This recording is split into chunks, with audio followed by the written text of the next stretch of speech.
Ndongeye ndagusuhuje kandi ndakuramukije aho uherereye hose, ndakubwira ngo amahoro n'imigisha Imana itanga bibane nawe. Wowe udahwema kudukurikirana buri munsi, wakoze subscribe kuri iyi YouTube channel, uri inshuti yakadasohoka, Imana iguhe umugisha.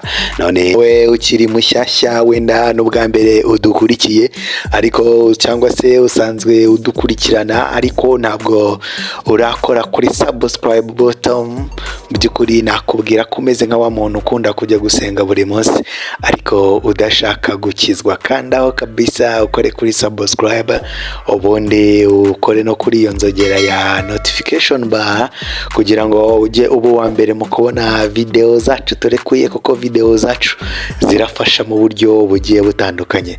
Cyambere ukeneye muri ino si kugira ngo ubeho wishimye, cyambere ukeneye muri ino si kugira ngo ubeho neza no kuba ufite Imana, aricyo nicyo cyambere. Ariko kandi tudafite amafaranga nabyo sinzi yuko hari icyo byadufasha, kuko no kubaho nanone dufite Imana, kugira Imana nabyo binadusaba amafaranga kugira ngo tubashe gukiranuka mu byo Imana iduha. Natwe rero hano tugufasha gushyira inzozi zawe mu mpamo kabisa, tugafasha kugera ku ntego zawe, ukaba wakorera amafaranga binyuze muri betting. Iyo ni impamvu imwe ya mbere ikomeye ikwemerera gukurikirana ibiganiro byacu byose bya buri munsi kugira ngo ubashe gukorera amafaranga. Hanyuma rero uyu munsi nyuma y'iminsi nk'itatu cyangwa ine yariciyemo tutabonana kuri iyi segma ya Kura amafaranga muri betting, kubera ko murabizi ko twari turangije international break kabisa. Ewana tugarutse duserebura ukuntu tuba tuguruka iyo tuvuye muri international break tuba tugenda nk'uyu mugabo uri bande iyo tuvuye muri international break kabisa, noneho tuzi yuko tuzongera kugaruka tuva muri international break kabisa, tuzongera kusubira mu ma equipe y'ibihugu mu kwezi kwa gatatu.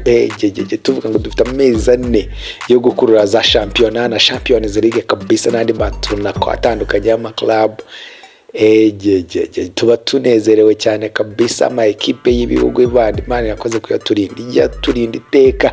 Nituyakunda yaramaze iminsi yatuma tudakora akazi neza, ariko championnat zagarutse, Champions League yagarutse, amaturno akomeye cyane ku isi no ku mugabane w'Uburayi yagarutse kabisa. Niyo mpamvu uyu munsi rero nabazaniye akandi kantu keza kabisa, uko ibyifuzo byanyu biba bimeze nk'itegeko. Uyu munsi ndagira ngo tuze kubana mu buryo mwifuje.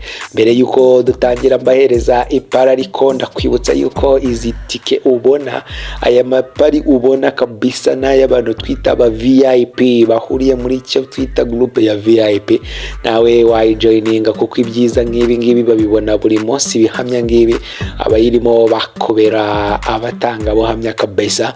Nawe rero ushaka kutujoininga ntiwibagirwe kwandika iyi nimero kugira ngo uze kutwandikira kuri WhatsApp kabisa, no kuduhamagara utwandikire kuri WhatsApp, tugusubiza kabisa, tukubwire ibisabwa kugira ngo joining group, cyangwa se tukubwire n'ibyo usabwa niba ukeneye correct score za pari ziba zihindura ubuzima benshi mumaze kuzimenyera kabisa. Nazo bwana ziba zifite ibikubo biri mu 100 kuzamura.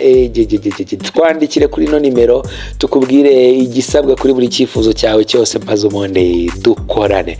Uyu munsi rero nabakoreye twatuntu njya mbabwira ngo toranya ama equipe 2 cyangwa se ama equipe 3 kugira ngo bashe kuba wareba ko nawe uba umwe mu banyamahirwe. Munsi rero ipari ya mbere nagutoranyirije iriho iyihe kipe muri championnat y'Ubufaransa ni Ligue A. Equipe ya Paris Saint-Germain iraza kuba yakiriye Toulouse, ndaza kugusaba Paris Saint-Germain tuwene. Hanyuma mu cyiciro cya kabiri mu gihugu cy'Ubwongereza bayita Championship, ndaza kuba nkwereka gusugura ikipe yitwa Plymouth Argyle, iraza kubikina na Watford, ndagusaba Watford to win or draw cyangwa se double chance ya Watford. Hanyuma mu gihugu cy'abaturanyi cya Tanzania ikipe ya Pamba Jiji iraza kuba yakiriye Simba Sport Club, ndaza kugusaba Simba Sport Club club to win. Iyo pari niyo nguteguriye ari ya mbere, ifite odd ya 2 n'ibice 10 kabisa. Dore ngiyo booking code kabisa. Iyo code ku bakoresha bet power, uragenda ukagifungura home screen ya bet power yawe, urasangamo hano hari bet strip kabisa. Ushobora no kubona, uhita ubonaho n'ijambo ryanditseho ngo booking code.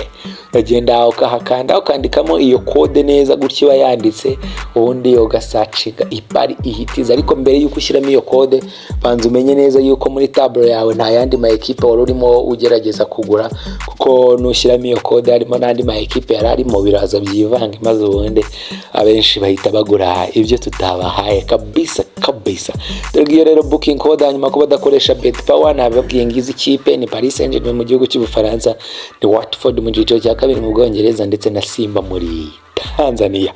Ipari ya kabiri dukomerejeho kuri uyu munsi wa none kabisa. Jeje nababwiye ngo mbazaniye akazi muri verisiyo yindi kabisa.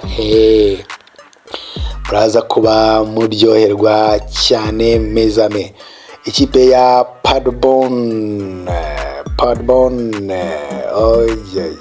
ni mu cyiciro cya kabiri mu gihugu cy'Ubudage, cyo bita Bundesliga kabisa. Bundesliga ariko ya kabiri ni Paderborn, iraza kuba yambaye yakiriye FC Nürnberg kabisa. Ndaza kugusaba Paderborn to win. Hanyuma ikipe yitwa Monster iraza kuba yakiriye FC Cologne, n'ubundi ni mu cyiciro cya kabiri mu Budage, maze ubundi ngusabe FC Cologne to win or draw kabisa. Iyo pari nayo ifite booking code, iyo mibare kabisa ubona itangizwa na ZZ kabisa. Jeje nayo ni pari ya kabiri. Twagiye ku ipari ya gatatu. Nababwiye ngo ndabasharamisha bwana, ndabasharamisha, muraza kuba muryoherwa kabisa. Ipari ya gatatu iriho ikipe yitwa NK Istra 1961, ni muri Croatia kabisa, mu cyiciro cyaho cya mbere bayita HNL, champion yabo kabisa. Iraza kuba yakiriye rero NK Slaven Belpond, ndaza kugusaba over ya 1.5 goals. Hanyuma muri Switzerland, muri Busuwisi kabisa, mu cyo bita Challenge Pro League, ndaza gusangamo ikipe yitwa X-Max, iraza kuba yakiriye FC Tann, ndaza kugusaba FC Tann to win or draw. Hanyuma iriho kandi Pamba na Simba kabisa. Booking code iyi pari niyo ngiyo urimo ubona kuri screen yawe. Ipari yindi nanone, kuko sizo gusa nabatoranyirije, irimo ikipe yitwa, nagiye mu bihugu byose mezami, yitwa ikipe yitwa Kenya Commercial Bank cyangwa se KCB, iraza kuba yakiriye FC Taranta, ni muri Kenya Premier League kabisa, ni muri Premier League ya Kenya. Ndagusaba KCB to win. Hanyuma Bayern Munich kabisa mu gihugu cy'Ubudage, iraza kuba yakiriye Augsburg. Ndaza kugusaba ko mu gice cya mbere habonekamo koroneri zirenze 3 kabisa, ko hariboneke mu byibuze koroneri enye kuzamura. Booking code y'iyi pari nayo ngiyo kabisa. Reka dusoreze ku cyo twakita a tip of the day kabisa. Nagapari nako tuba tuvuga ati kano ko ni 100% amahirwe kariho AS Monaco, iraza ko yakiriye Stade Brest kabisa. Ndaza kugusaba AS Monaco to win. Hanyuma Plymouth Argyle n'ubundi yo Watford kumwe na Watford, ndagusaba double chance ya Watford. Booking code y'iyo pari niyo ngiyo monami. Hanyuma mezami, pari twabateguriye nizo ngizo kabisa, shwadiri twabahaye nizo ngizo. Ukeneye na za zindi za VVIP kabisa, n'ubundi ongera utwandikire kuri WhatsApp kabisa, iyi nimero uri kubona kuri screen yawe, ibintu bibashe kuba bigenda neza. Weekend yaje kabisa, ndabamenyesha ko abantu bari bwiyandikisha uyu munsi, abantu bari bwuzuza ibisabwa uyu munsi, nibo bazahabwa icyo twita collect score ku munsi w'ejo kabisa.